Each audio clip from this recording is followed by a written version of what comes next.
അതിനൊരു ചെറിയ പഴം പോലും കഴിക്കാൻ പറ്റാത്തൊരു വിഷമത്തിൽ കിടന്ന് അലറി കരയിരിക്കുമല്ലേ. കൂടെ ചിരിക്കാറാ. നമുക്ക് അമ്മയോട് ആശ്വസിച്ചാലാ. നീ ഒരു കാര്യം ചെയ്യാം, കുറച്ച് ബക്കറ്റൊക്കെ പറയിക്കൊണ്ട് പോവാ. നമുക്ക് അമ്മരെ വെള്ളം കോരി കളഞ്ഞാൽ അമ്മനെയൊക്കെ സന്തോഷിപ്പിക്കാം. എടാ അക്സെപ്റ്റ് സിറ്റുവേഷൻ ഉണ്ടാ അതുകൊണ്ടേക്ക്. ഇനി നമ്മുടെ ആ ഇനി നമ്മളെന്തെന്ന് അവന്മാരെ കാണിച്ചു കൊടുക്കണം. ഇനിയാണ് നമ്മുടെ സമയം തുടങ്ങാൻ പോകുന്നത്. ആ പറഞ്ഞത് കറക്റ്റ്. അതിന് 4 പഴംപൊരിയുടെ പോരട്ടെ. എന്റെ ഒരു വെറൈറ്റി ഐഡിയ ഉണ്ട്. നമ്മൾ എഡ്യൂക്കേഷൻ പാർട്ട് ടൈം ജോബ്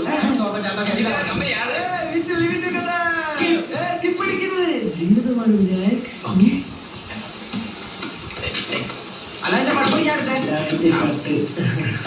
പുറത്ത് പോണെ കുറച്ച് പൈസ ചെലവൊക്കെ ഉണ്ടേട്ടാ. പൈസ ഒക്കെ ഉണ്ടാ. സൂപ്പർ. അതാണ് ഈ പഴംപൊരിയുടെ പൈസ നീ കൊടുത്തേക്കണേ. അല്ല അത്രയും പൈസ ഇല്ല. അത്രയും പൈസ ഇല്ലെന്നോ?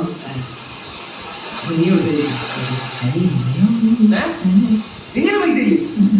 ഈ പഴമയുടെ പൈസ ഒന്നും കൊടുക്കാൻ ഇല്ലാത്തവരാണ് എബ്രോഡ് പോകാൻ. എടാ ഇവിടുന്ന് അവിടെ വരെ പോകണം 20 രൂപ വേണമല്ല. നീയൊക്കെ പിന്നെ എങ്ങനെ എബ്രോഡ് പോകണം? വെക്കണ പഴമഴി